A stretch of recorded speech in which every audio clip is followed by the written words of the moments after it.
Welcome to our dope podcast. During lunch, dinner, or breakfast. Brad Williams and Adam Ray are here for you any time of the day. So come on and treat yourself right. It's about last night. Do you like the sound of your own voice? No. You? I don't mind it, but I don't like listening to sets and hearing myself. Yeah. Like, I guess no, because that's Yeah. even like when I think hear there'd be something wrong with you if you're like, I religiously love the record sound of my your voice. sets every night, and then when I listen to them, God damn, is it amazing? yeah, for foreplay, I can't even get hard unless I hear myself talk to a woman. Yeah, there's certain there's certain voices I wish I had. I just saw the Once Upon a Time in Hollywood, and I was like, man, Brad Pitt has a cool set of pipes. Yeah. You know what I'm saying? Well, he just has a cool set of anything. If Whoa. Hey. You sure you're married? I mean, He does. Brad Pitt is... Is it cheating? No. I think you have to. Is it cheating if you both have the same name? Brad Williams, Brad Pitt. I don't think it's cheating. That sounds like it's going to be your opening line to him if you ever meet him, and you're like, I think we're supposed to be friends. Well, he's friends with Jim Jeffries, and I'm friends with Jim Jeffries, so I think I may be able to meet him at some point. That's right. Is there a celebrity that you found out was a fan of your comedy that really got you excited? No. I mean, Vince is pretty good, right? Yeah, but he wasn't like a fan of my comedy. He was never like, oh my God, I saw like I've never. He just never seen an Asian guy before. Yeah. Yeah, Yeah. Oh, that's right. Yeah. yeah. So he was fired up for that. It's just like, well, this is new. Yeah. I No? it's always normal. Like people I know. back in the, I remember when I first saw my first taste of Steve Byrne was on MySpace during the boy. Sierra Mist. Give it up for the Mist contest. What was it? The Steve Byrne. Stand up or sit down. Yeah, there it is. Put the mist in your face. Yeah. Yeah, No, that's a different contest. But Steve also won that.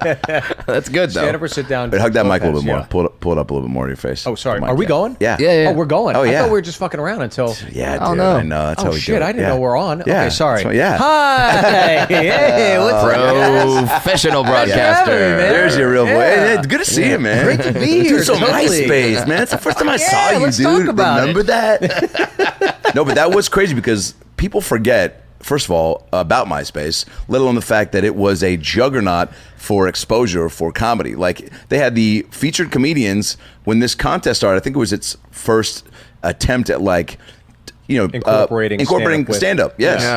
Yeah. How did that happen?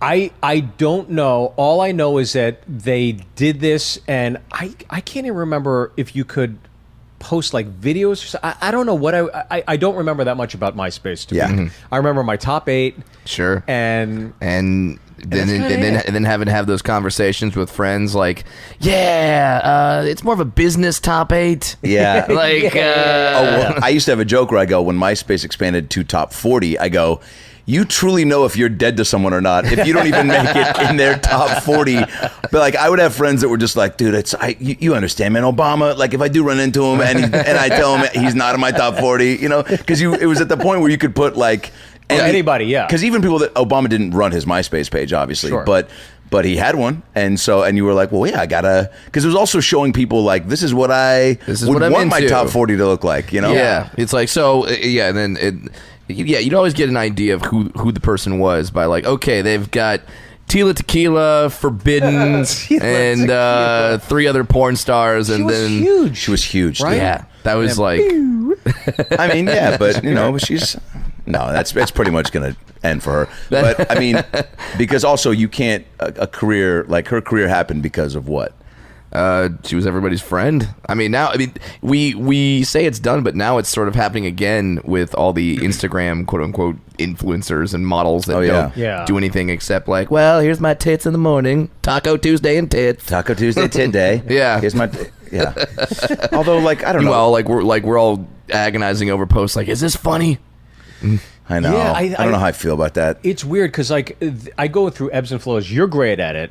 There's somebody like Joe List is really funny. I follow Joe List. He's great. Oh, you're on talking New about York. Twitter? Yeah, on Twitter. Yeah. Like Roy Wood's great at it. Oh yeah. Roy Wood just posted a video on Instagram where Buffalo getting in where there. he his son brought it maybe not his son. I don't know if he has kids, Yeah. but a small child brought him a toy that was broken. It was a car. Yeah. And he fixed it and then gave him a bill for the parts and labor. Like an actual bill, and was like, all right, you now owe me $1,200 because I repaired the fake light on your ambulance. It's so funny. And he just does stuff like that where you're like, God, I don't know how to tune my brain into being that kind of funny. Yeah. It's really cool. I find it I hate posting because I know. there's like weeks where I'll be on fire, I'll just screen cap stuff, write jokes, and then I'll just for a month straight I just won't post anything other than like clips Sure. of stand up. Do you have to remind yourself to stay engaged in social media?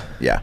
I don't like it. Yeah. I just don't like it. I prefer not to do it. Have you ever? You guys, I mean, do you like doing it? No, Or do not you- at all. I have to remind Yeah. myself to fucking post hate it. clips and videos and try to do, but every time I'm doing it, I just don't like, because we're in it enough, it's like phone is enough of scheduling and that's where I record all my sets and remind myself things and bits, because after I lost like a joke notebook, I was like, I have to do everything in the phone, because if I lose the phone I can still find all those It's emails. in the cloud. Yeah, or just Your in jokes emails, are in the cloud. Yeah. So yeah, But I mean, I have to. Yeah, it's a chore. It feels like. I don't like it. There's something like, to me, I don't like. This is okay. Turning the camera around and doing this, to me, to this day, I find it just. This is just me. I see other people; they do great at it. I'm not Yeah. knocking anybody that does it, but to turn a camera and like start talking, I just feel. I feel icky. I don't like doing and it. it feels weird when you're out in areas. And right now we're on social media. Right now we're on Adam's I social hate it. media I hate talking doing about how Insta much stories, but just social talking media about how sucks. much I hate it. Yeah. When you do it, it's great. When I don't like doing it. When I know, dude. Yeah, that Even and when like you see someone like Sebastian, who you just like revere, He's and you're the like, last person in the world I ever thought would be doing this. I know. Yeah. B, putting his family in it. Like, Yeah. he's the last guy I thought. Yeah. And then I see him doing it, I'm like, maybe I should. I can't. yeah, because he still has found a way to do his voice through it, But Yeah. But again, I hear you. It's like it's letting people in on another part of your life, and like somebody like Whitney, who just I think she truly. It's second nature now for her, like doing it. And also, when you have that many followers, I mean, maybe we'd all be thinking differently if we had millions of followers. But like, and you're feeling like you need to feed your audience with that type of content. But like, Whitney will be going through her closet sometimes, and I'm watching. I'm just like, why am I watching this? But then, like, I know I've talked to girls that are just like, it's like they think it's hilarious, and they're celebrities like, they have love closets. that insight. Yeah, because celebrities have closets just like us. Yeah. What a hot take, Brad. Oh yeah, That's why you come to me. Hot Take Williams. What's your favorite hot dog, Steve Byrne? You have kids? Do they breathe? just like us. They're just like us. Yeah. Have you ever like missed a moment, like your kids are doing something, you're like, hold on, I gotta finish this tweet? No, but there are, like, the one thing I will say, the only time I was ever tempted to post something on my kids, and I never would, and I never have. I just want my kids to be mine. Yeah. It's just like that's you have everything up, but this is me. This is special to me. There's one time we had gone and seen The Force Awakens, my daughter and I, and she's maybe 5 at the time, and we're eating lunch at the Cheesecake Factory. And she closes her eyes and puts her hands out like this. And she's just doing it for like, she keeps opening her eyes and close it, open it and close it. And I was taking pictures of her and I go, what are you doing? She goes, I'm using the Force to move my plate. And she thought, she was dressed as Rey too. Oh, that's cool. So it was like perfect. It looked like she was trying to like, and it was just, to me, it was like so cool to see like a 5-year-old. And I felt like it was 5-year-old me, like, I remember being 5, like thinking I could fly and like running as fast as I could and jumping up thinking, I'm going to fly this time. And I kept doing it. And just that innocence and blind optimism, like, I'm going to fucking do it. And that was the only time I ever thought of posting something about my kids. But I can't. Here's a very important parent question. Yeah. What order did you show your kids the Star Wars movies in? Because now we've had prequels, we've had sequels, we got the original trilogy, you got the side projects which fit in the timeline. Like, when do you show them Rogue One? I go original 3. Okay. Then I got them into Force Awakens and stuff. And the prequels, I was like, you'll see it when you see it. And then I showed them it, and to this day, when my kids actually do want to watch it, and they love Star Wars. They always want to see Return of the Jedi. They always, that's the one because of the Ewoks. It's the Ewoks. Yeah. Now what about Tiny things are lovable. Everyone loves them. Now what about Hot take. Now what about Hot take Williams. Tiny things are lovable. Moving on. Back to you guys. what about the Ernest movies? In what order do you show them? Goes to jail, then Christmas? I think you go Do you scared go straight. Biodome in the Army now? In what order do you show your kids the Pauly Shore Pauly movies? Shore box set. They've got to sell a Pauly Shore box set, right? I'm sure. There's got to be a weasel. If you have pack at least somewhere. 3 hit The comedies, I feel like Yeah. that's worthy of a box set, right? I feel like if we go to Walmart, we can find a weasel pack somewhere. Dude, I know they've got Schwarzenegger, because I had to really, truly, fight every urge in my body not to get this Schwarzenegger combo pack at Best Buy once that was Last Action Hero, Yeah. Solid. True Lies, and Twins? Kindergarten Cop. Oh, okay. I was going to say it was one of those. Okay, yeah. Yeah. I mean- I was about to say Suburban Commando. Who was that? That was Hulk Hogan. That was Hulk Hogan. Oh, Oh, yeah. that was a good call. I know way too much about things that'll never help That me. was a great movie. Was that him as like a...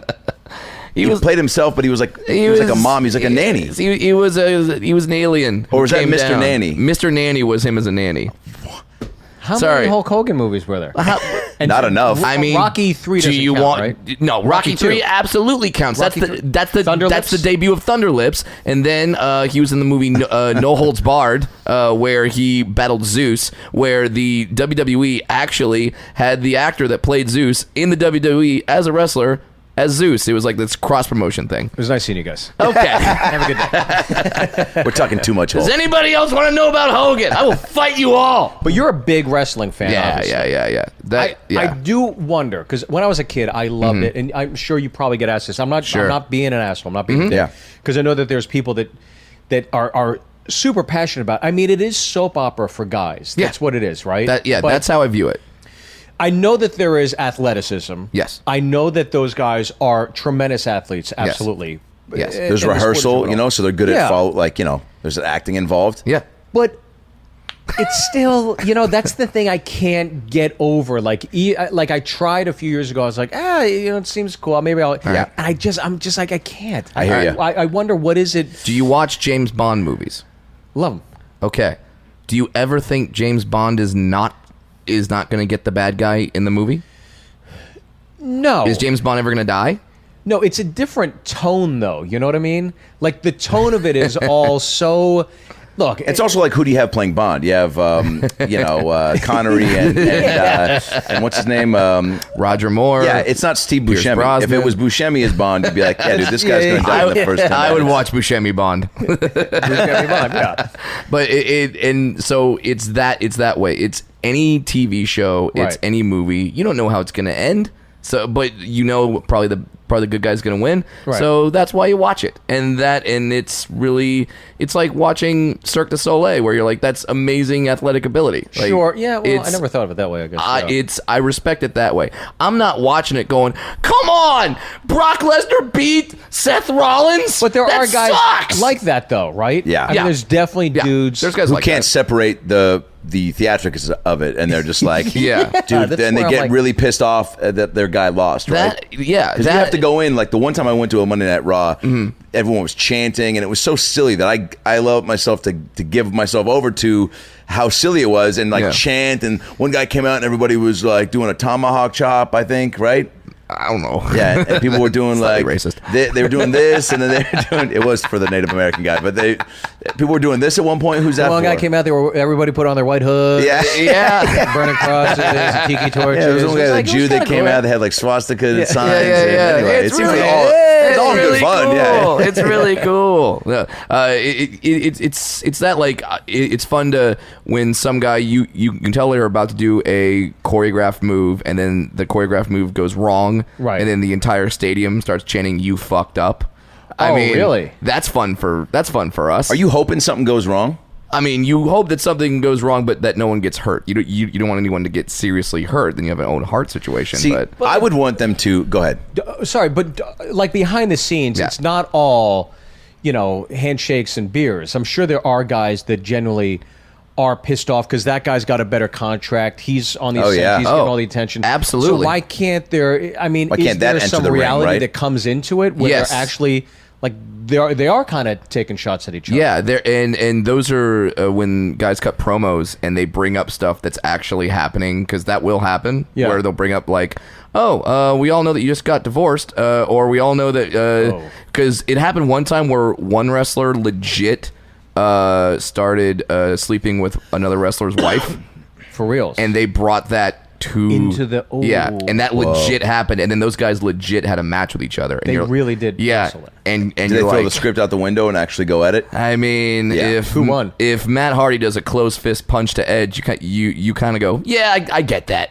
So who ended up winning that I fight? think it was Matt Hardy, who was the guy that was cheated on. Oh, good. Yeah. That's the good. What guy. is what Yeah. is the female equivalent to wrestling? I mean, and it's not just female wrestling. Real Housewives, Oh, really? so, yeah.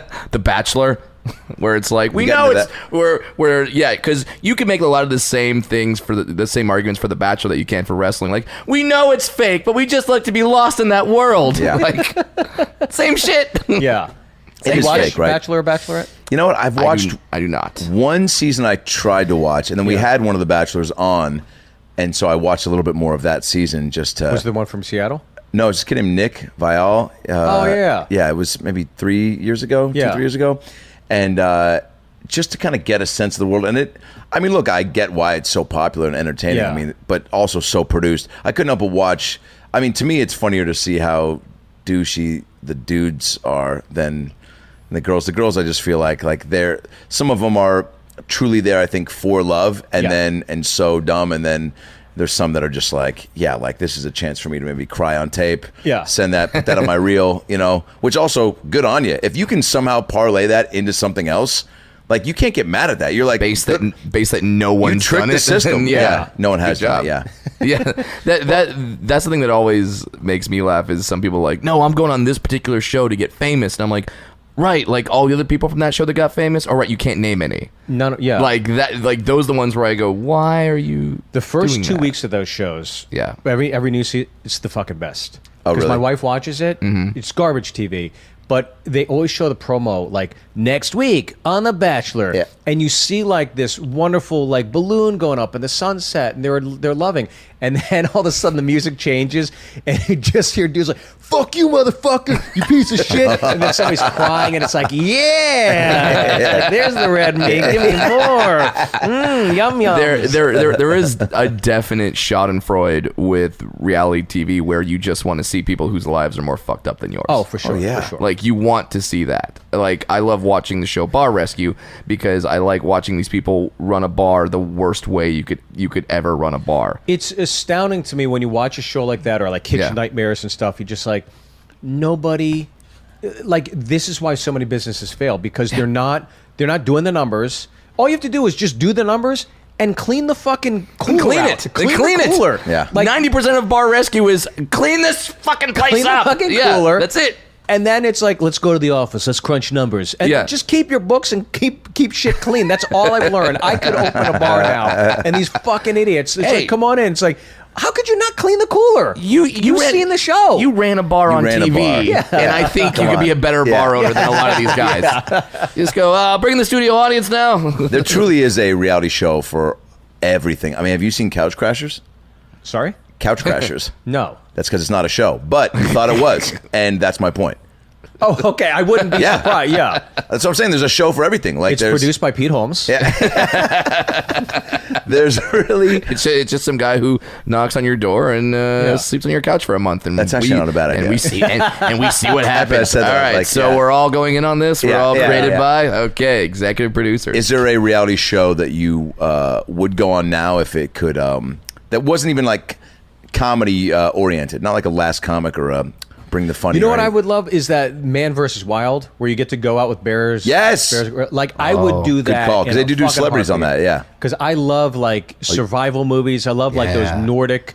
You're stuck in the Arctic alone. Like I'm Yeah, obsessed with those. Tom movies. Hanks and Castaway, or I love shit like that. What was where the you- movie where Liam Neeson fights a wolf? The Gray? Yeah. Yeah, The Gray, where he like. Did you see that movie? Yeah, he like puts And then bottles. it was like, nah, come on. It's just like he lines up for a fight with the wolf, and then they build it as like you're gonna see him fight wolves, and then you see the wolf and you see him, and then it ends. And then the movie just ends. You're like, we wanna don't see see him him. fight a wolf. Liam Neeson just put glass on his fingers like Wolverine, and we don't get to see that shit. Show me that's why I paid. Yes. The last one, Cold Pursuit, I saw. Did you see that one, Cold Pursuit, with Liam Neeson? I saw it with Al Madrigal, and he I think he's like, I don't know that he runs it, but he created this thing called there's this thing called the Pasadena Dads Movies Club.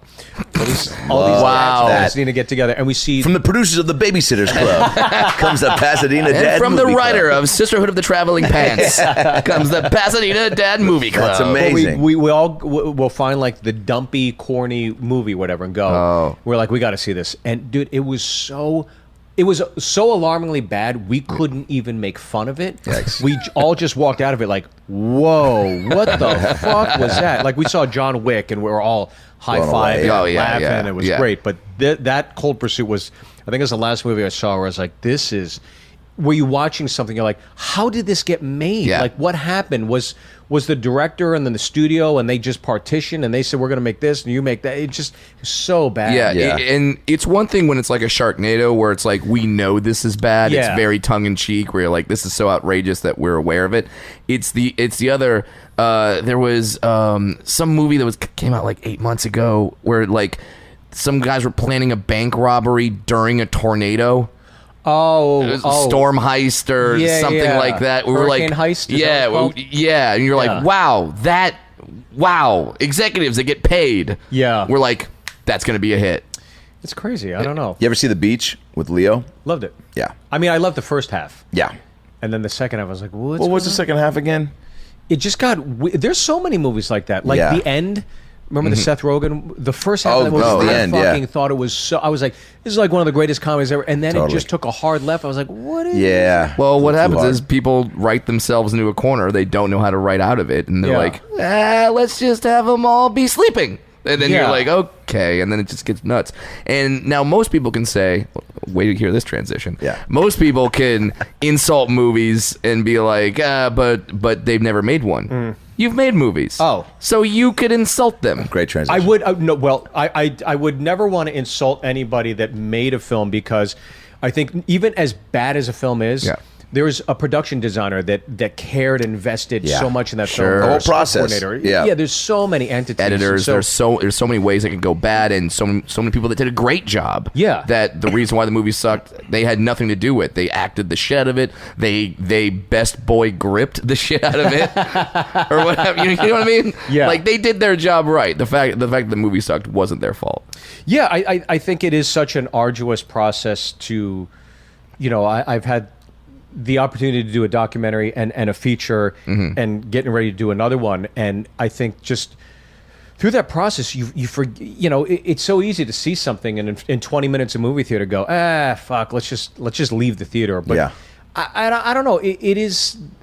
It's like a Plinko chip. I think every now and then you hit the 10,000, and Yeah. it's a great movie. And the stars just happen to align for casting, for story, for editing, for marketing, for time of release, et cetera, et cetera. There's so many things that could go wrong with a film. Yeah. And the ones that are successful, I think it's just a testament to the miracle of it all happening to work out. The documentary film that you made, which I watched again this morning. Well, thank you.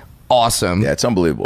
It's about the comedian, magician, the amazing Jonathan. It's called Always Amazing. And you're like, all right, well, what streaming service do I have to have? YouTube, fuckers. It's there. yeah. It's free. Go Yeah. And on it's it. over free. how many views now? We're about to hit 500,000 views in 2 months. Yeah, buddy. So it's There like, you go. Wow, dude. And it's Yeah, man. fucking good. Yeah, it's brilliant. thank you. I'm not saying it because you're my friend. I'm saying it because it's fucking good, and it doesn't matter if you're like, well, I'm not into magicians or I'm not into comedy. Or I'm not into Jonathan's. I like my John. I'm a John documentary guy. I like regular Jonathan. I don't need them to be amazing.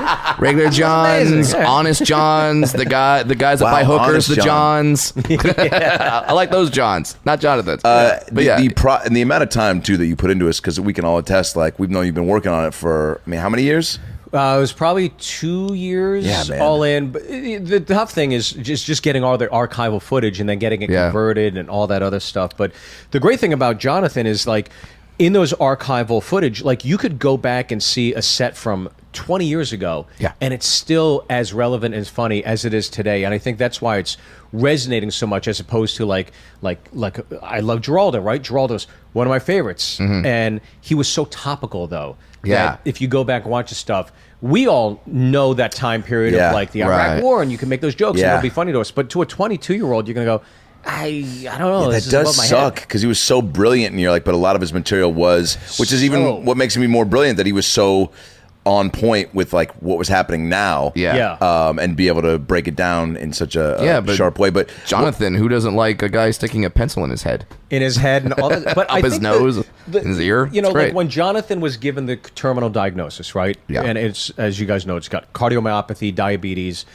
drug addiction, and it's this perfect storm, and some of it's self-inflicted, and he's told he has a year to live. And basically, when he made the announcement, I've outlived the doctor's expectations by 3 years. I'm tired of waiting to die. I'm going to see if I can return to stage. When he made that announcement, as a fan and as a friend, I was like, somebody should make this doc. Somebody's got to do this. This is great. Yeah, that's what prompted it, huh? I called him and said, can I do this doc? And the only reason I really wanted to do it is because I knew about him and Joel. I knew about that relationship he had. That's in that story I had no idea about. And tell people who Joel is if they haven't seen it. So Joel Osborne, when Jonathan, you forget, this is before social media. Jonathan is an international act. He's Russell Peters. He's killing it everywhere. He's in Australia, and every year he goes to Australia, you know, there's this 12-year-old kid backstage. Can I sign this? He goes back the next year. A 13-year-old kid, can you sign this? And he just gets to know this kid and takes him under his wing. And Joel is such a fan. His father's in advertising. He got Jonathan this commercial that paid really well. And so every year, Jonathan would give him a few more responsibilities.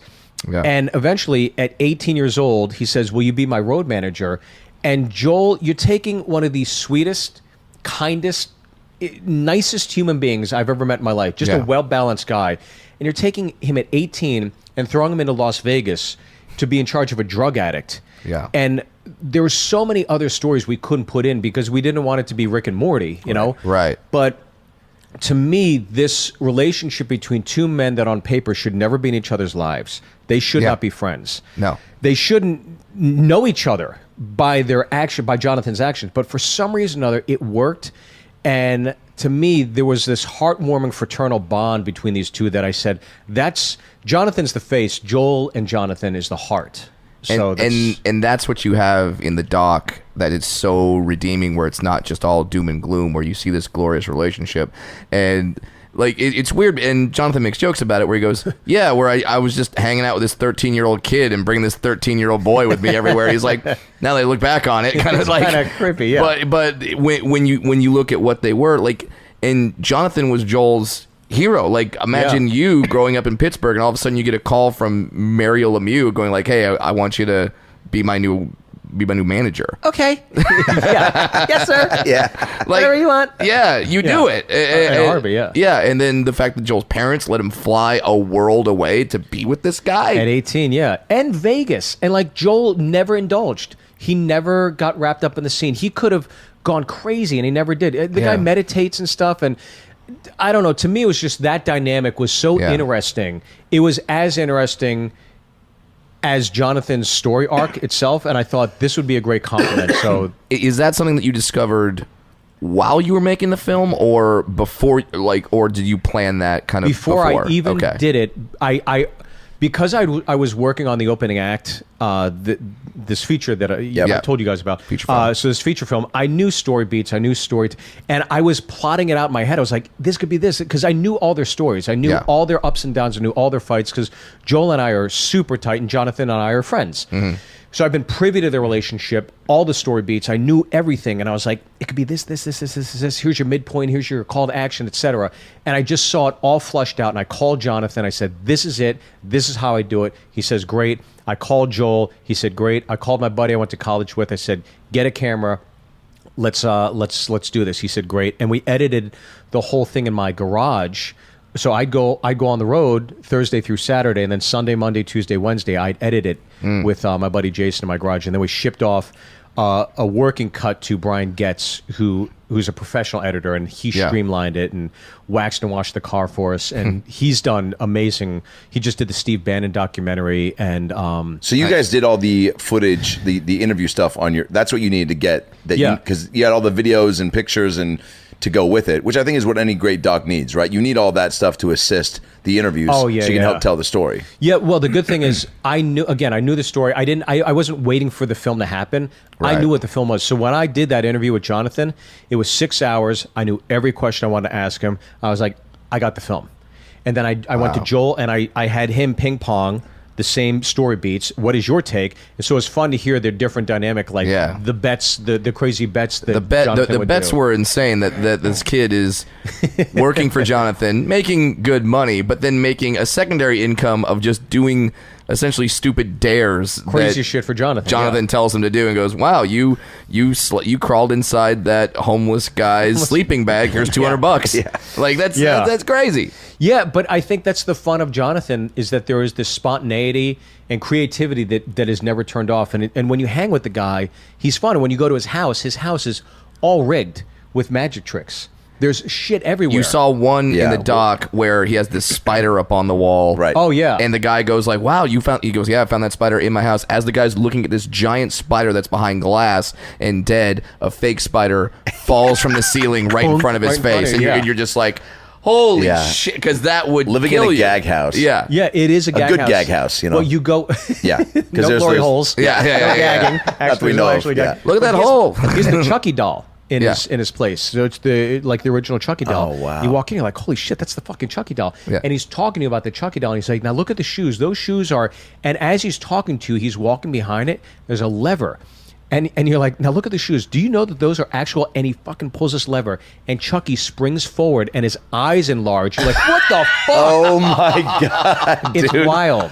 That's Absolutely brilliant. wild. And you see that side of Jonathan because, like, you see him going to the doctor Yeah. and still doing jokes and tricks. Yeah, so you opening guys his wallet. you went with him to do that stuff. Yeah. Before he went on tour to get the doctor, to just see the gravity of what he's actually going through. All these story beats in there. And Jonathan, through it all, still maintains a sense of levity and humor about it. But look, that was selfishly for me, the other revealing part of like doing this doc with somebody that knows that he's going to die. Yeah. And there was a moment in it where he's talking about how scared he was to go back on stage, but how much it meant to him. He was identified through performing, right? And then somebody takes that away.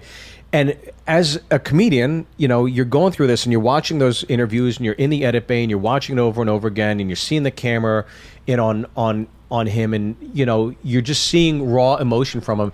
And it just made me, especially in that moment, really want to not take for granted what we get to do every night as performers, as comedians, because at any moment, like, imagine stand-up being taken away from you. It's like, fuck, I don't know what I'd do. Yeah, if you woke up tomorrow and you couldn't talk, like you'd be like, oh, what would we do? I guess you could We don't still have- write, but it's not the same as it's not getting the same. up on that stage and taking that mic and Yeah, it and you kind of really see that.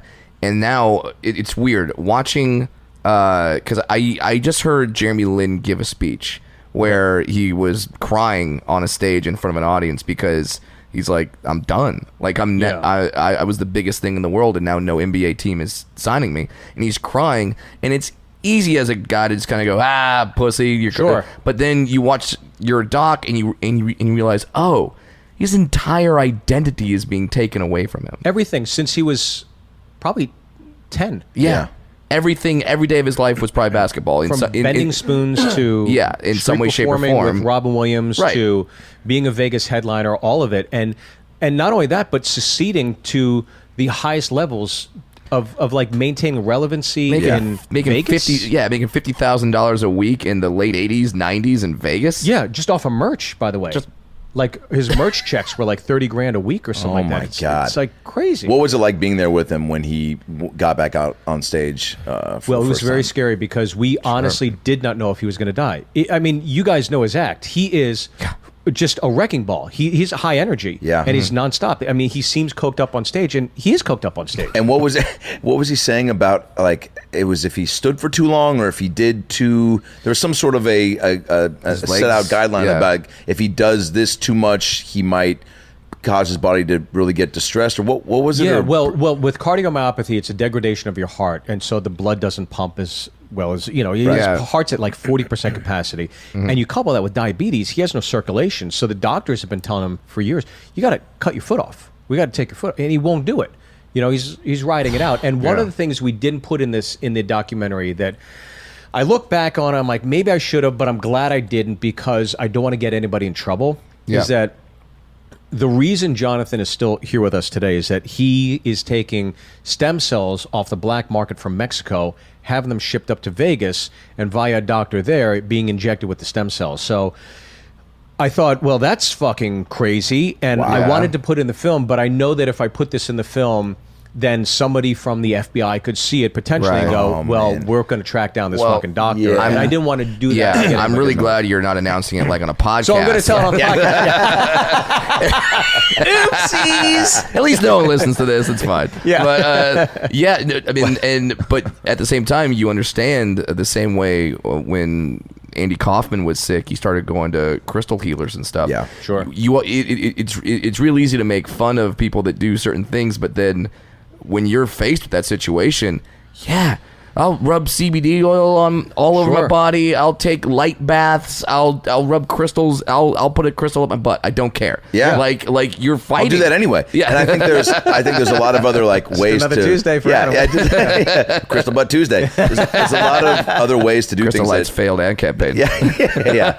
That to especially for healing, that people just don't know about or don't take the time to research that there's but you always hear, I think when you're in those situations, right, you're going to hear about that miracle case, Sure, and that's what's going to give you hope, and then you're going to go down the rabbit hole and find all those alternative medicines or alternative ways to potentially cure it. And why wouldn't you? Because I remember that great line in the Minority Report, that movie where Tom Cruise walks into that greenhouse with that woman, and she strangles the flower. She goes, the thing that's crazy about life, if you strangle anything, it'll fight to survive.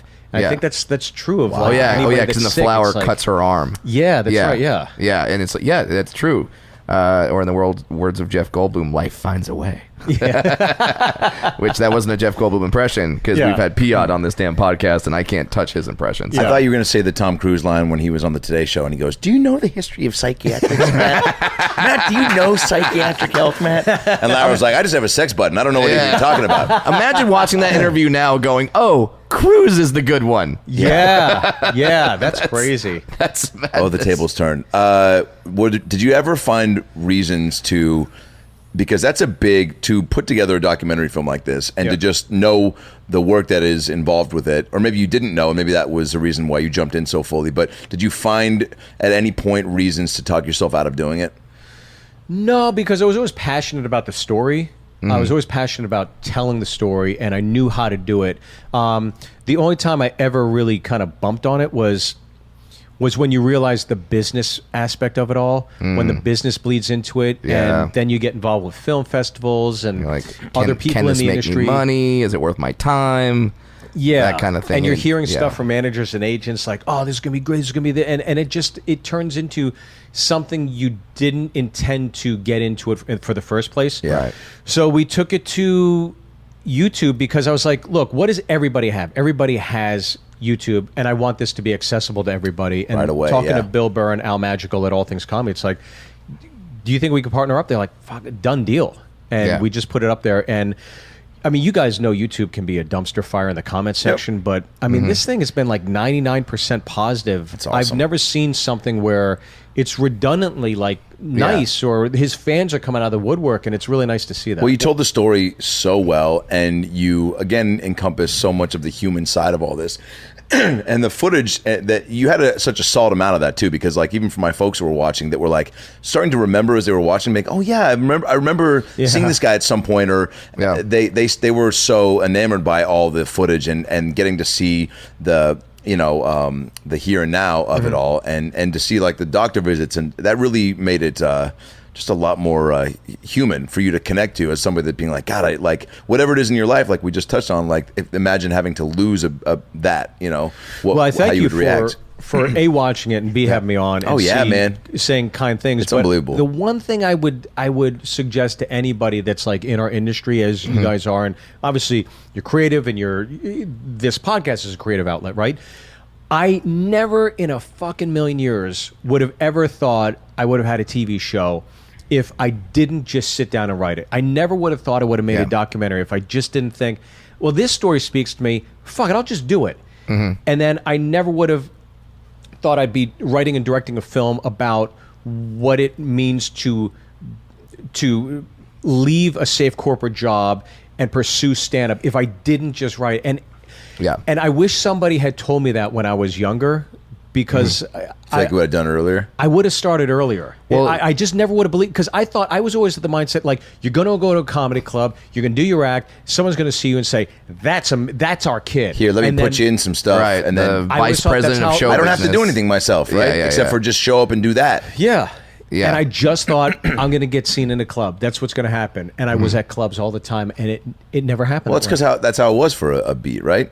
For, I think, in the 80s, maybe, Yeah. yeah. Yeah, But when people just those days are go to gone, a club. right? Yeah. You don't. Yeah, have you are that. a true, prominent example of that, dude. I mean, and let's talk about the movie feature. The opening act. Opening Yeah. act. The opening act. It's a prelude to Jennifer Lopez's second act. Please tell me So, J Lo is the if comic you it is based watched, around. if you watch this, if you watch J Lo's the second act, you're like, what was her life before that? Watch Steve Byrne's the opening act. It's a little Asian boy with no ass. Yeah, find that out. Oh, times have changed. Amazing transition. Amazing transition. So how does which one? Amazing Jonathan doc came before this, yeah? I did that before, and I was basically on the road. I did Sullivan and Son, and it got canceled, and I was so proud of the run we had and what we had done, and it was like, this is why you moved to LA, you got to do it. And I thought, second Asian American ever have a sitcom, I'll get a phone call at some point. Who's the first? Margaret Cho. Margaret Cho, yeah. Yeah. Nice. And then we came on, and then Fresh Off the Boat came on, then Dr. Ken. Yeah. So it was like, it was pretty cool to get to be a part of that lineage. Yep. And So do you ever go up to Dr. Ken and go, "You're welcome"? oh, well, he was on my show twice, and he goes, I want to do this. And he was asking me a ton of questions. Oh. And so I think There you go. Hell yeah, you did. never got a fucking phone call from him to do his fucking show. I mean. And I fucking let him know that. Believe me, you. But I was basically on the road, and it was depressing because I was like, nothing's happening. And it was like, once again, let's just put pen to paper. So I wrote the opening act as an exercise to see if I could write a feature-length screenplay and see Where if I did you could write do it? While you were on the road? On the road. I was tired of like going out and drinking every night. I was going to say, like, here's another great example of taking, because we can all attest again, like the time on the road, like you've got, I think some days you're like, I'm just going to stay in the hotel room and rest up and fuck around and then go do the shows and be well rested. And sometimes you want to go see the city if they got cool stuff to offer. And then other times it's like, well, I have work to do. Maybe I should use this time where I'm, even distractions aren't out of your realm of possibility because you got your phone and computer. But like, for me, when I'm away from here, just being away makes me feel more like, oh, I can truly get stuff done. You can get something done, yeah. And I think we're all at the point now in our careers where you've been to the cities enough that I did the museum. Right. I did the I've hot seen all. spots. Yeah, I've seen all the things. I've done it all. So I was just kind of like bored, and I told myself, if I write a page a day, if I just do one page a day, in 3 months, I'll have a screenplay. Good call. So that was my mindset. And That's then, a great mindset. But the thing is, if you write one page, you got to finish the scene, right? Yeah, so you write 5. In a month and a half, I had finished it. Wow. Like, because you got momentum going, right? And Yeah. you started to see what it was, and you're like, oh shit, like I want to write that next scene. Yeah, and I thought that a weekend would be a great format for a film because it could be contained within 4 days because you have your introduction to it, and if it's a kid, it's an MC. Look, the whole film is about a kid that's got the safe job, and he moonlights as a comic, and then he gets a phone call from his buddy, a fellow comic, says, "Dude, I can't MC this weekend in the Pennsylvania Improv. Can you do it?" He's like, well, I don't know. It's just, and then he fucking, of course, takes the leap, right? Goes, and now you get to see stand-up via the eyes of the MC. Yeah. You're getting to understand what the light is, what an introduction is, going out at night and partying with the feature act and having a great time. Yeah, getting closer to the feature than the headliner, I'm assuming, right? Yes, and then warming up to the headliner, who By you the end of the warm up to weekend, by the end which of the happens, weekend, yeah. which happens. Dude, what a great way to display that dynamic, because that, especially through a weekend, like Yeah. that's how I met Geraldo, was hosting Foreman Irvine, and by the end of it, Wow. he was like, next time I come in town, we all gotta like, but I buddied up with Jesse Joyce, which was his feature, and Jesse and I hit it off, and then we were all gonna hang out like the next time, and it didn't happen, but like that was such a great, but I tried to keep my distance, which I'm sure yeah. like, and you probably used a lot of your own experiences from dealing with MCs, and did you ever MC or?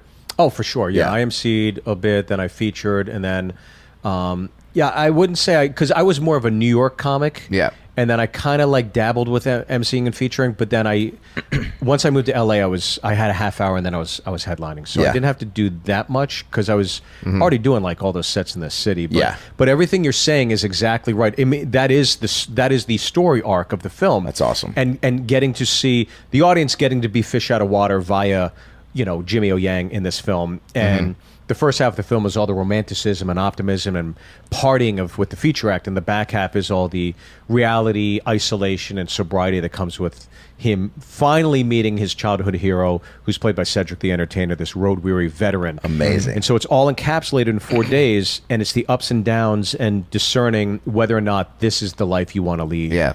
I love that you did that, because I feel like there's movies that have been made about stand-up and shows that have been made about stand-up, but it usually only focuses on the headliner, because that's what the things that people want to see, and the headliner's life.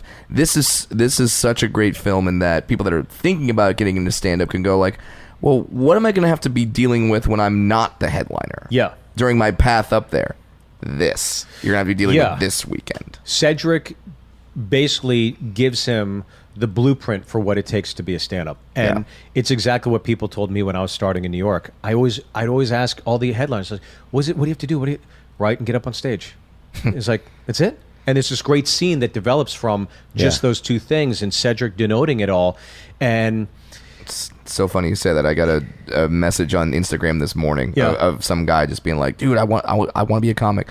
What's the one thing that every comic has to be? And I went, consistent. Yeah. You consistent. Wait for MySpace and hope that Sierra Mist is still on top. Yeah. Yeah. Wait, no. Is there a part of it that?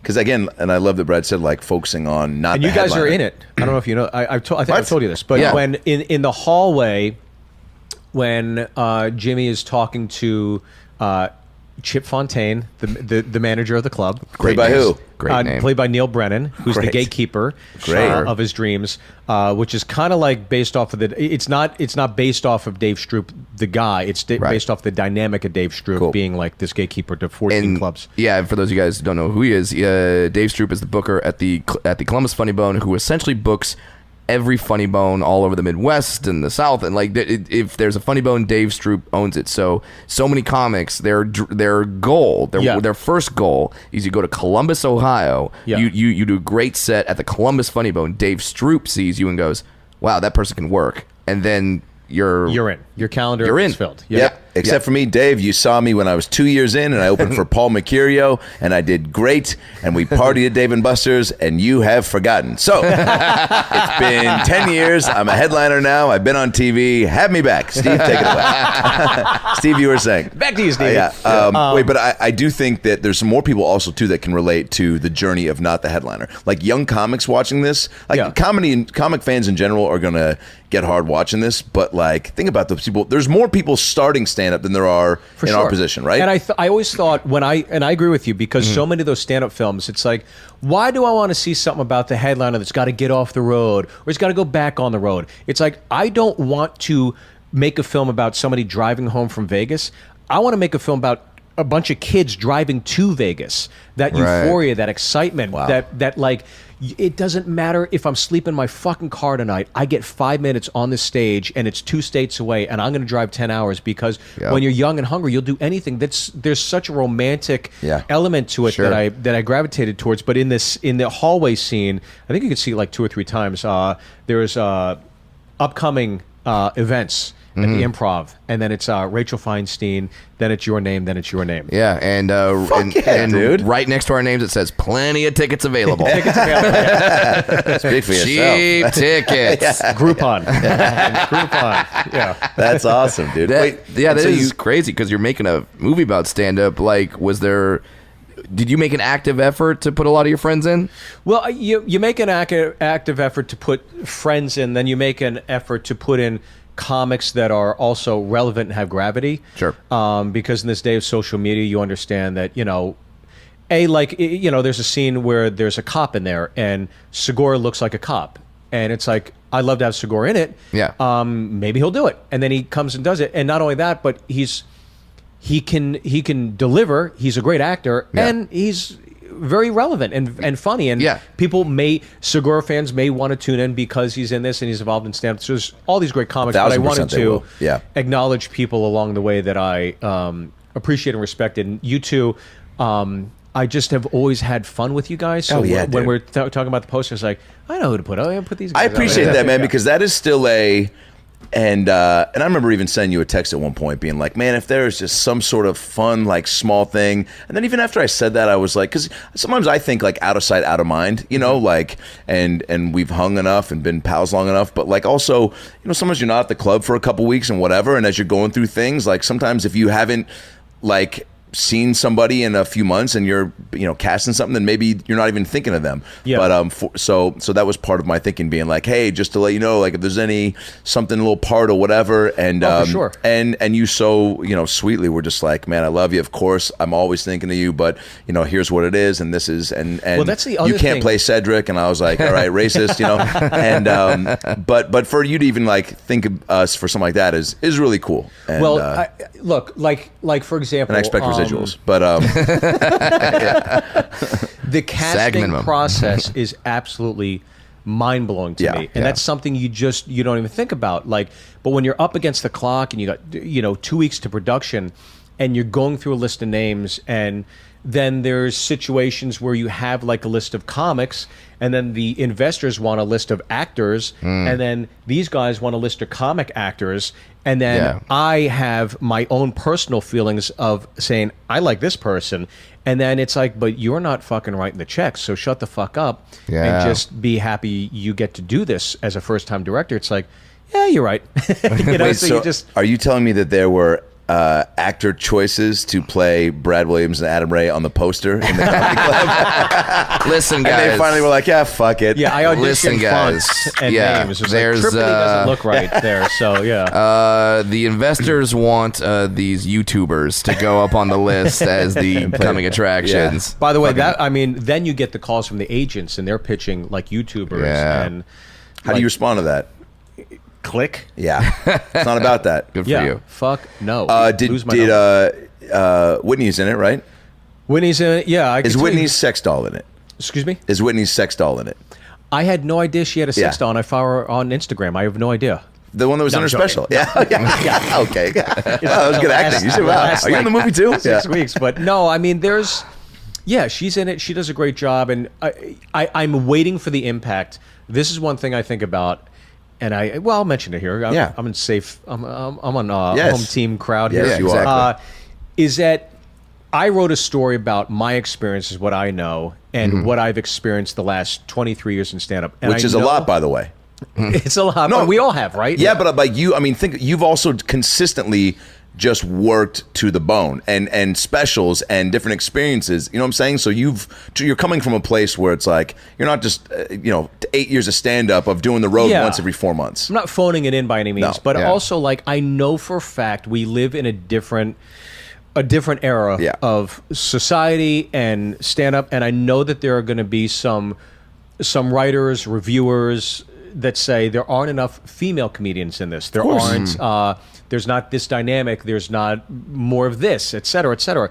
And I'm just kind of like bracing for impact, because I also want to, when the time comes, it's like, but I can't write from a woman's perspective. I can only write from my perspective. And for the most part, when I was starting, especially, it was a male-dominated industry, and it to a degree it still is. And I'm not saying women can't or not or whatever, but it's like I'm not going to make the protagonist a girl just so I am appreciated by the Huffington Post. It's like, this is my experience, you know? Yeah. So I kind of know That's a it's great gonna answer, by the happen, way. But I also know that when I cast Whitney as... Whitney plays almost like this beacon of hope because Cedric's disseminating this advice to Will, our hero, and Whitney comes in to do a guest set on Saturday, and she's proof positive that everything that Cedric has said is coming to fruition because she's doing the Tonight Show, is doing an independent film, and she goes up and she kills.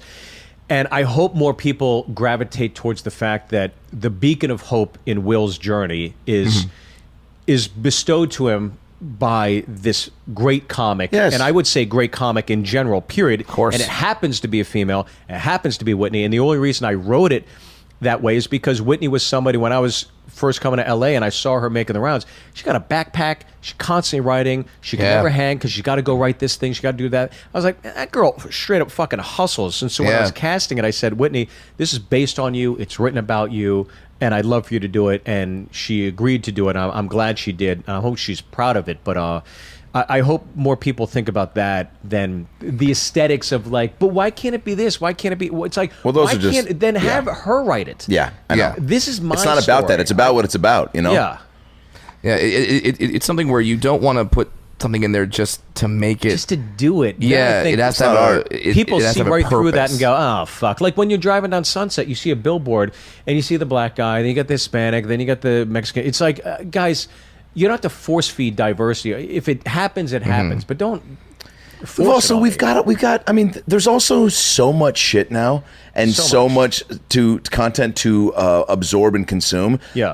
I feel like we got it. The diversity, it's diverse. it Like happened. how much more diverse? People are like, we need to diversify the diversity. Like like go even further. Like where's the half black, half white guy starring in a half Yeah. Asian, half Jewish guy movie? It's like, dude, slow down. Like All right, we're gonna do a story about Wilt Chamberlain. Can Wilt Chamberlain be played by a transgender person? no, What? What? But because even that like- wasn't the story. But we need that. We need diversity. Remember when Scarlett Johansson got Yeah. all that shit for Yeah. like playing Ghost in the Shell, Yeah. and then she was going to play like this transgender. Yeah. It's like, and then you got everybody going, but why can't a transgender person play? It's like, okay, well then find me person this Scarlett Johansson transgender. that is a draw that makes the financiers say, I will invest in your film because I Right. know that this person will absolutely give me an international payback. Find me that person and I'll do it. But until then maybe you guys fucking crowdfund your own thing. Yes, and do it. dude. But stop bitching and about maybe the it'll reality of work. business. Yeah, and there's it's very easy to say that, and it's very easy to be on the outside telling people how to make their movie, to course. tell sports teams how to run their franchises, Sure, to yeah. which Lord knows I do way too often. But We all do. Yeah, we all do, and we're probably wrong for doing that too. We don't know the X's and O's of why this guy or this girl can or Sure. shouldn't be in this position. I want to speak to that point. Do you feel like the way that we sometimes are like, we can run that team better if we got a chance to be in the boardroom with these owners? Do you think you would just like, push back and be like, oh, no, just kidding, guys. This is actually, I love, thanks for being here, man. What a cool room. I didn't think it would be this big. And you got such nice coffee. And to the same extent, do you think that people who complain about like, Scarlett shouldn't play that movie because she's not a true transgender, do you think if they got into the room with the movie people, they would be like, I was just angry that day. I don't know. Like I'm always curious how much people would go as far to like back up their yelps to I the agree. world. I think that all these people, like all these new movie fan sites, these nerd geek culture things that are disseminating break, like you have all the right in the world to have an opinion on a film, of course, Sure. or what strikes your fancy or not. But the minute you're saying George Lucas ruined my childhood, it's like, well then fucker, you put pen to paper and you fucking put something together. Stop Yeah. fucking, but you know how hard it is even to just have the discipline to sit down and just write something? Yeah. But then for it to be good enough for somebody to say, let's put a few $1 million behind this. It takes a lot of fucking effort and work. Yeah, there's a lot of comfort in people being just at their keyboards where no one's gonna come to them. No one's gonna come after Sure. Starfish 6969 and be like, okay, where's your movie? Yeah. And it just kind of reminds me. My brother-in-law hates Eli Manning more than anything. Hates him. Number one person he would like to punch in the face in this world would not be any sort of warlord or racist. It would be Eli Manning. Okay. So we're at this golf course, and one time, in the table next to us, Eli Manning sits down, and I just look at him and go, "All right, dude, here you go." Yeah. He's right fucking there. Yeah. He's right there. Go for it. He quote unquote ruined the San Diego Chargers when he went to the Giants. Go talk to him. He goes, no, I can't do it. I'm like, fucking do it. Yeah. And then then I make fun of him. The next day, we walk up to the first tee. Who walks right behind us to tee off next? Eli Manning. I'm like, it's number 2, boy. Yeah. Go do it. Didn't do it. Didn't do it. And that's what I think all these people would do if they were actually in those situations. In the moment, yeah. If they actually made the movie, if they actually ran the team, if they actually put together the lineup of the Comedy Store every night, Yeah. and they were told like, all right, well, if I would do it, I would do it this way. No, you wouldn't.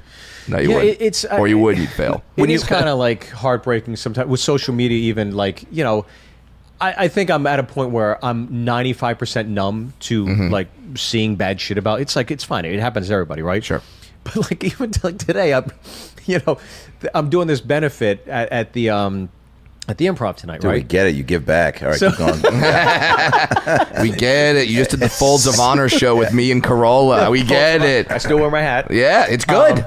It's a good hat, but Yeah. we go. I use the bag. I'm reading like this thing on Twitter, and it just like look at this list of has-beens, and I'm like, dude, why? Like, why would you like? It's a benefit. Like, what the fuck? And you want to respond, but it's like, Yeah. why even respond? It's like, why would you put that out there? So the aforementioned Folds of Honor show that we did at the Irvine Improv, it was me, you, Corolla, Heather McDonald, Tone Bell, great lineup, and I posted about it, and and someone wrote, "I'm not gonna go see a bunch of Trump haters perform on stage. I'm going to support my president because he supports the troops." And I'm like, the charity is Folds of Honor. It literally supports the troops. Yeah. It literally does that. Wow. Yeah. Pick a lane, man. And I never respond to Facebook. Like, that one got me. Yeah. It's like, you want to support...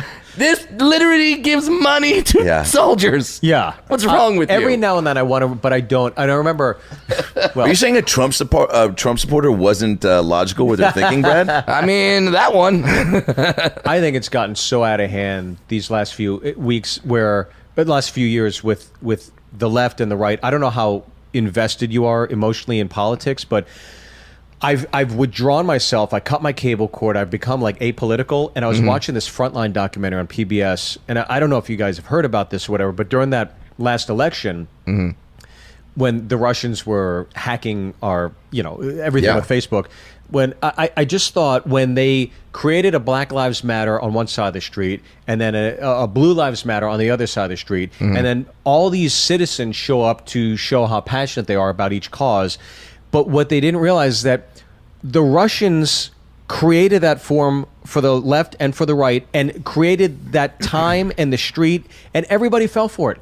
And everybody fell for it. And I just thought that's why this is divisive, because everybody's falling for it. Everybody watches CNN and goes, yeah, that's right. Or everybody watches Fox News and goes, yeah, that's right. And they fall for these traps and get emotionally invested on their side or this side. Yeah. And it's just like, if you're angry at Trump, if you're angry at Obama, you're part of the problem because you fucking fell for it. They're trying to divide us, and you've got to see above it. And so for me as a comic, I'm trying to not partake in those things, but also try to bridge the gap collectively where everybody can just laugh. Yeah, I try not to do anything where I can be like, I try to just go on stage and be like, hey, whatever side you're on, cool, come here, escape, laugh. Now there's absolutely places for comedians to go and use that as their form and put if you want to be Bill Maher, be Bill Maher Yeah. for sure. And you want to be Sarah Silverman, you want to be Owen. But I just think then you're also part of the problem. Though. Yeah. I had something happen at the Pittsburgh Improv, which, by the way, new favorite club. And they just redid it in November. So it's like pretty great. Real nice. And second show, a guy front row. I have the clip. I'll probably end up doing something with it. Kid up front, and when I have this bit about talking about what I want to do as a kid, and my real dream was being the NBA and all this, and so it's a good opportunity to do some organic crowd work about like, oh, what do you do now, and what was your kid dream? That thing when you were delusional as a kid, when you were like, you put your heart and your mind to it, you can do anything. Then you go become an adult, and you realize we all have limitations. It's time to quit and reassess, And I go, so what was that on the playground dream? And then he said it, and then I go, oh, what do you do now? And he goes, oh, I work at Sylvan Learning Center, and I go, oh, cool. and I'm going to paraphrase the dialogue, but I go, is it pretty fun? Do the kids, do all the kids, what kind of kids are there that need help? He goes, well, all kinds. He goes, and then he just says goes, and this kid, by the way, already looked kind of uncomfortable. Let me get a fork and knife. This is going to be yummy. He already looked uncomfortable kind of talking to me, so I'm trying to already just kind of read the room as far as how much. And his polo, I even was like, what's your polo saying? He's like, oh, it's this. And I go, oh, he's a golf polo. And he goes, oh, you like to golf? He goes, oh, yeah. And then cool. And his wife was already kind of looking down, and the mother-in-law, who just looked like she was going to be the worst version of herself, and she was. And so this guy, I go, and so the kids all need a lot of help. He goes, yeah. He goes, not really the white ones, because they're fine. By the way, again, I'm parafrasing, but it was tonight on Sports Center, on Racist Sports Center. So he says that, and I literally just was like, yep, like when he said that. And then literally there was a black couple right to their left. And the woman stands up and goes, I'm out. Stood up and walked out. And the guy comes up and he looks at me and he goes, I mean, what am I supposed to do, man? And I was like, and now I'm just like immediately like, sit down, but also, and then all the chatter, the room chatter just starts going off. And I go, no, hold on a second. I go, now I think I want to give you a chance to explain what you, wow, that was fucked up. And everybody started laughing. And then I just go, but then it was real weird. And I go, what did you mean by, and then he even started to just get real white in the face of like, and he even said after he which said, of course he liked that he was getting white in the face. He's like, cool, I'm getting better as a human being now. Hilarious. It got real. Where were you when I needed you? He started to get real uncomfortable. So now, and I always play my crowd work like to the, highest of my intelligence and play the moment real because it just has worked for me. And so I tried to give him benefit of the doubt, and I could see how uncomfortable he got. And I was like, maybe he got a little,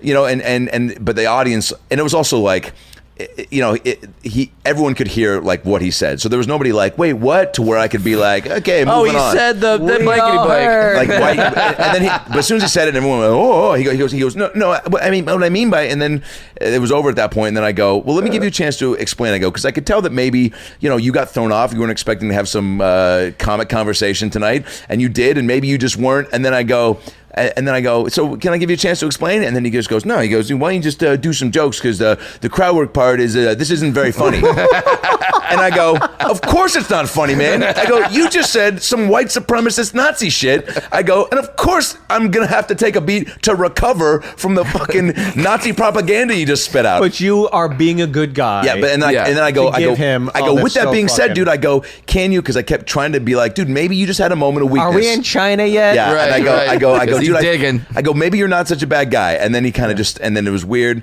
and people were kind of yelling shit. And I go, I mean, this couple did just get up and leave. I feel like that's probably not means something about who you are. Yeah. And then the mother-in-law goes, he's a good person. I go, I bet he is. I feel like, maybe he does treat, the other kids the same. And then he just and I go, but let me give you a chance, dude, to try to explain. And then he just goes, you know what? I don't need this. And then he just stands up. I go, all right, well, true colors, dude. You are a piece of shit. I go, get the fuck out. And then him and his girl stands up, and he's on his way out. And then I just go, it sucks he had to leave. I go, but maybe don't, I go, and I like how you're trying to make me feel bad. I go, but you're the one that said the fucked up shit. I go, and guess what? He goes, hey, this crowd work part's not even working. And he goes, do jokes. I go, I did jokes for the first 20 minutes. You're the one that fucked this shit up. And then when he walked out, and then and so people were clapping, and then it was weird for a minute. Yeah. And I've done this one other time where I kicked out a drunk birthday party in Sacramento, and I needed to get the room back immediately. And I was like, well, I go, sometimes that happens. I go, so it's like going to Denny's. Sometimes you don't get what you ordered for. You wanted moons over my hammy, instead you get hash browns with pubes on them, right? And then I goes, who wants a shot of tequila? Everybody goes fucking nuts. The whole about everybody a shot. Oh, and, Jesus, that's nice. How much was that bill? It was, yeah. And so the club, I thought of doing it, but I'm like, no, the club, they helped me out. And okay, so, yeah. Good. And so got the whole room back. And then I started talking to an elderly couple. You obviously did this Thursday, not Saturday, right? This was Friday early show. Oh, yeah. A weekend. And it was pretty full. Very nice. And it was pretty full. Taking care of the people. Yeah. Bring a T-shirt cannon next time. It'll be cheaper. But the show got back on course, and Greg, it was still another hour. Yeah. But there was a great moment where I started talking to an elderly couple in the corner, and they were real fun, and given the way all my crowd work usually goes, real fun. There's a good back and forth. I can go back to them 2 or 3 times throughout the set, and at one point we're having fun, a really fun interaction. And the woman and talking, they've been married 47 years and started getting after the real personal stuff into their sex life. And at one point, I was like, God, you guys are being. I go, thank you for being so cool. Whenever people are clapping for them because they're just being so fun. And then at one point, I looked down to the table that was because they were sitting front row. Sure. And I go, you see how fun crowd work could be? Oh fuck. Well, so anyway, I was like, oh God. I go, I wish I could have been here to see this and see how this was supposed to go down. All you have to do is answer some questions, not say racist shit. That's what I said. I go, here's how fun. easy it is to be an audience member. You get talked to, you either don't say anything, or you laugh and you don't say something racist and fucked up. But anyway, Sacramento was the site of the greatest accomplishment I've ever had in stand-up comedy. What's I don't know that? if you guys Please know do. this, but the greatest thing that's ever happened as a stand-up, and I've never heard of it happening. Okay. I haven't heard of it happening since. Okay. Maybe you have, but I was in Sacramento, and I was on stage, and I was on a run. I was on a fucking hot run. No, I was just like, anything I'm saying right now is just working. It's one of those moments it just gels, right? Killing. And I look down, I see like this guy, he's laughing, and then I look over and I see like security coming over, and then I just see this guy get up and run out, right? So I was like, oh, that's kind of weird. And I finished my act, and Colin Jost, who was featuring for me at the time, Wow. definitely not featuring for me anymore. He comes over, he goes, dude. Now he's banging the aforementioned Scarlett Johansson. yeah, but which version? The transgender version? No. Yeah. He goes, hey, you got to come here. I got to take a picture. I go, okay, yeah. I go out to the hallway, and there's a piece of shit in the hallway. He goes, you made that guy laugh so hard, he shit his pants. So I took a picture next to this piece of shit, and he framed it and sent me a picture on this date, Sacramento Punchline, Steve Byrne made a man shit his pants. And what happened was, it was the Saturday 8 o'clock show, Yeah. and he shit his pants, and he ran past the crowd for the line for the next show, and they saw these shit nuggets falling out. They're like, what the fuck? How good is this show? Dude, I'm wearing shorts and I'm freeballing it tonight. Honey, we got to go back and change. But I did it again in Canada at the Yuck Yucks in Calgary. Simone was with me, and a guy shit his pants there. So I'm domestic and international, boys. That's me. Dude, Wow. that is... I think that's just you, my friend. If I bring you up at the store again, that is how I'm bringing you to the that's my stage. intro, yeah. This guy's made two people shit themselves. Yeah. Dude, that's unbelievable. Well, well, that's what a lot of people say to us after the show is, oh, I laughed so hard I almost pissed myself. And I always say, like, next time I'll get you. You fucking got him. Well, in by the way, Columbus, Go ahead. I was performing, and a Oh, guy for Dave Stroop. for Yeah, for Dave Stroop, who loves, best guy. and Best guy ever. Dave, I will, for the second time, tell you that I'm available this fall. I think I have 2 weekends in October open. Looking to fill them. Looking to stroop them up. Stroop him up. Stroop Yeah. him up. Starting this fall, Dave Stroop and his brand new sitcom, Stroop 'em Up. And it's just Adam's the wacky neighbor. Can I Yeah, come in? yeah. Hey. No, Adam. Come on, I just need 2 stroops of raisins from my Raisinless brand cereal. I don't know. We'll work on the jokes, but yeah. 2 stroops of raisins. Yeah, I don't know. So I go out in the lobby and there's a cop there. I go, well, what's going on? What happened? They're like, oh, we had to kick somebody out of here. I'm like, I didn't see anybody get kicked out. You're like, no, in the club. I guess there was a couple in the club, and then they went into the men's bathroom, and Yeah. and a guy was getting a blumpkin. Not Wow. what I thought you were going to say. I hate I thought you were going getting to say a a blowjob or a pumpkin, I but hate- not both together. I hate that I know what that is. No, I love that I would hate that you didn't know what that is. And it was So like explain it. 2 people shit their pants Yeah. and a blumpkin with an asterisk, because that was not during the show. That was Explain in to the bathroom people. stall. Explain to our listeners who may not be A as guy's taking a shit and getting a blowjob at the same time. Pretty easy if you just put the word together. If you're playing Pictionary, it's like 2 lines get drawn and you know what it is. Yeah. That's crazy. Wow, during your show? During my show, yeah. During That's- the show. I came out and saw that, and it was like, it's pretty cool. By the way, how hard do you have to laugh to shit your pants? I don't know. Well, the thing is, I had see this. Steve Byrne and find out. Yeah, I've seen them. I had a part about like crop dusting and farting, so it was very apt. I think I must have. You also got to be somewhat on the poop train, right? For that, You for gotta you be to on get the to poop your, train, yeah. your final destination to be like, it's coming out in my pants. You Yeah. know what I'm saying? Because Can't like, stop it. I'm thinking about the times I've laughed. Yeah, it's like pee is always at the forefront Yeah. of the releasing. If there's a show and like, who's going to get released first from laughing too hard? Poop is usually Well, I ran into somebody at the Comedy Store, and they're like, yeah, I was at that show at Sacramento. I was like, oh, what show? They're like, the show where you made a guy shit his pants. That's amazing, dude. And they're like, we'll always come see you. I'm like, well, thank you. Yeah. That's kind of cool. You know, some people want to see a movie, a sitcom. It's like, hey, you made that guy shit his pants. You truly are That's one of the honor. best, and I love you, boys. Thank you guys so much. I saw you probably not even a month ago at the store in the main room, and dude, I think I tagged in a video that I took without sound of a moment you were having, or maybe with crowd work. But dude, I mean, in a 15-minute set, you crushed so hard, dude. Oh, well, thank you. Yeah, But that's the thing about the store, and you guys know, it's like, fuck. You see the lineup, you're like, oh, Christ. All right, Gotta bring well, it. Yeah, Yeah, you're like, and I it's was like- I was gonna try some new shit. I don't know, man. killer. You're consistently delivering at a high level always, and it's not a same. I mean, we're all running in the same circle. Yeah, I so- mean, All right, yeah, so we're all giving each other Blumpkins right now. all Blumpkins. Let's go. yeah. We all work Stroops clubs. I love it. That's yeah. how we end this. That's how we end the podcast, right? Follow me down to the Well, Steve really, FaceTime Stroop and really going to great lengths to promote his movies. Welcome to Blumpkin Podcast. Yeah. We know how it ends. So, okay, Amazing Jonathan on YouTube. All Things Comedy YouTube page, right? yeah, you just go to YouTube, type in "Always Amazing." It's there. It's free. And And it's the great thing is fantastic. that It's Jonathan is great. reading the comments, and Oh, he's hit me up, and I know that he's reading them when he's in bed, and he's Wow. very just kind of over the moon. So he's really happy. That's so about it. sweet, man. Yeah. And The opening act. The opening act. Where that'll can come out people early see it? 2020 at some Okay. point, and then I think we're all doing Comedy Jam together. Yeah. the 20th, which Yeah. I'm looking forward to. I'm getting an Uber because Oh, me last too. time Are we gonna did go it, hard that night? we went to Rock and Riley's Yeah. afterwards and had a bit of a bender. that was great. A We should karaoke. that night too. That's because this is like also the 5-year anniversary, I think, of Yeah, the Jam. we got it. We got to blow it out. And Yeah. all we're saying is when you go see Steve Byrne live when he comes to your town, maybe wear some Depends. That's right. Yeah. Get prepared. And Steve Byrne live on all socials, yeah? Everything social, yeah, Steve Byrne Live. But I honestly, I thank you guys so much Oh, for yeah. having me, and I love hanging out with you guys. This you is the guys are best. Two fellas I see when I see in the clubs. I'm like, you make me happy. So Likewise, thank you dude. guys. And check for us in the opening act. We Yeah.